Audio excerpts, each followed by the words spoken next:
these young guys to understand to start winning basketball? Well, that's what we talk about. You got to teach young guys how to win. And like you said, it starts on the defensive end of the floor. You hang your hat on defense every single night. And that's what we talk to our guys about, that they fully understand exactly how we're going to play. The level of communication that they have with one another is already good on and off the court. But I want them to continue to understand how it feels when it gets difficult. Right? Well, we saw that early. Yes. In this game, right? And that's the resilience that these guys have shown. I was looking over at our bench, and it's just the excitement that our coaches bring, that these players bring for one another.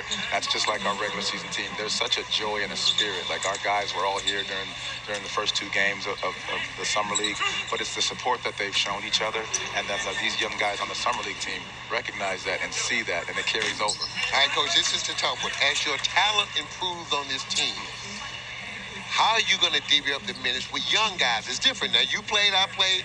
Older guys look at the game and perspective a little different than young guys, because all young guys know, I got to get on the floor, Coach. How are you going to manage those egos, expectations with so many young players all vying to want to play? The great part about that is the competition that it provides. Yes. Right? And so now we talk about earning your spot, earning your keep. I was just talking to our assistant coaches down there, talking about the minute sheet, what it's going to look like for, top 5, second 5, and the second unit. But again, I'm so excited because there's a level of competition that's going to occur every single day. So now iron sharpens iron, and these guys are going to force each other to get better. And the great part about our group, and I say this early, but the moment that they realize that one person is successful, they cheer for that person. That's the great part about this group. And you guys know, if you win, everyone feels good. Everyone eats. Yeah, here to look at the youngest players. You can see the age on the right. 3rd youngest team in the NBA. That's a positive thing. It's a super positive, and that's what we talk about with these young guys. They want to succeed for one another, and they want the man next to them to succeed. And so with that youth, we're trying to teach and talk to them about the big picture and how they can continue to play together for one another. Oh, man. Great pass. Go ahead, big fella. Good job. Good pass. Right now, Coach, I watched your team play last year. You guys got Wayne Emery used to say this to me all the time. A young team, every 10 games, look at their improvement. Are they getting better? Your team got better every month of the season. For you guys to make that next jump. And not say put pressure to be a playoff team, but you want to start winning more games, get to that 34. But once you get to 35, 36, now the playoffs are in sight. What are you as a coach? What do you felt like after your first year that you got to get better at to help this team, that you can improve to help get this team forward? Well, I think we're going to all continue to dive into the details, right? The little things that don't get recognized with youth, that you have to sometimes allow the mistakes to happen. Well, now as we grow and we get better, those same mistakes cannot continue to happen. Right? Like, you know that young guys are going to have to play through mistakes in order to feel improvement, to feel confident to be on the floor. There's a line. There's a fine line. And that's where we're talking about our guys leveling up. We say use the term level up because that is it. The attention in the details. The focus on not making the same mistake twice. Understanding what our coverages are. Not losing your man defensively. Offensively, making that extra pass. Those little things that we continue to harp and hit on, they got to understand that if you're not doing those things, then you're going to probably come sit over next to us.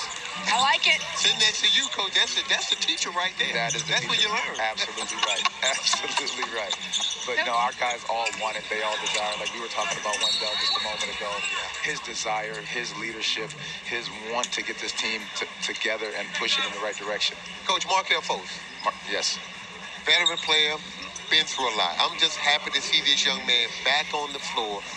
What can he bring to this young group of players, considering what he's been through? He's been through the worst of it, being the number 1 pick, had all the injuries, the failures, all the controversy, and he's back on the floor. What can he bring to this team to help this young team grow? The one thing, and you said it just now, was his veteran. Without being so young, he's still a veteran. But Markelle Fultz brings such a joy to the game of basketball that he helps these guys understand the appreciation you have for being on the basketball court. Between early injury and then late injury, he has gone into saying, every time I touch the floor, it is a blessing, it is an honor, it is a privilege to be out here. So he can walk in that locker room every single day, and people forget what he did to be the number 1 pick. Right. And and that drives him. But again, it's the joy that he has in that locker room and brings us together as a teammate and as a leader, quietly and sometimes vocally. I love that. Our Dennis Scott talked with Ben Caro earlier, and it was when you were in the midst of being down 11-0 to start the game. And it hit both Coach and I, because he said, "Oh, we're only down 11. We're going to come back." You have to be proud of that. That's the culture that you're creating with that team. I'm going to say it a million times. Our staff does an incredible job, and Jeff and John and their team have done a fantastic job of drafting high character, high basketball IQ guys that understand that it's going to get difficult. Yeah. And how do you respond in those difficult situations? So, and a young kid like this, we've talked about it. The basketball is a game of runs.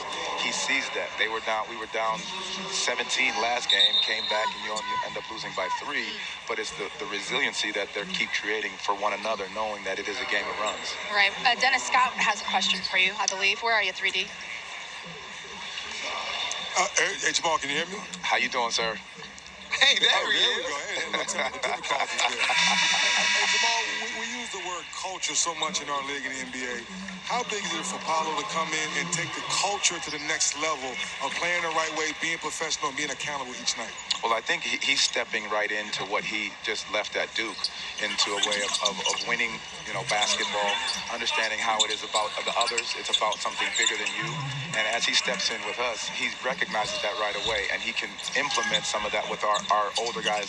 Say older because that's 22 years old. Right. But just understanding that it's what he's providing is the selfless attitude, the giving attitude. And again, you're doing it for something bigger than you. And again, he recognized that early because of what he's just come from. Now, Coach, I'm going to ask you this question. I know you're going to lie to me. Okay. But I'm going to ask you about your team this year. Okay. You got some young, talented bigs. But they're not the traditional bigs like you and I. These guys can step out and shoot. Wendell has improved. Bancaro, you got some time. Are we going to see a lineup next year in Orlando that we see some 7-footers out there, 2, 3 7-footers on the court? I don't have to lie to you about that. Yes. Love it, Coach. I mean, you Love it. you watch what Toronto has done. You watch what JB has done Yes. in Cleveland. Like Milwaukee, when they go big. They play big. And again, we talk about the versatility of these guys. You have lineups that you got 6'10", 6'10", 6'10", 7 foot across the board. Like, that is hard to score on. And again, you talk about the ability. What we want our guys to be is great decision makers, on and off the ball. And so now you have bigs that can make plays. Wendell's become a great passer, right? Franz has become a very good passer. So now you put that on the court together, then it's just about the decisions. And that's truly positionless no matter what your size is. I love it, Coach. This is, turn the corner. Lock it. Roll the fella. Nice. Coach, how important, me and Steph was talking about this. You want to give the guys the freedom to show their game, but you also got to talk to them about, son, play within yourself. Love that. Play within yourself. Don't try to do things that you can't do. Right. Because I only want the guys, as a bench guy, I want guys, I need to know what I'm getting from this guy. Right. When you have that conversation with guys, do they understand what you're trying to tell them? Because most of these guys here, if they make your team, they're going to be a role player. Absolutely. So what I love to do is we talk to our guys about their strengths. What are you good at? Our job as coaches is to help you to get to the extreme level of your strength. And now I can tell you what your role is because that strength will help us. Yes. And so now as we pour into your strength and our coaches pour into you, and I want each one of these guys to be great. I've said that to them from the beginning. I want them to be great because individually if they're great, then we're great. Yes. And so we keep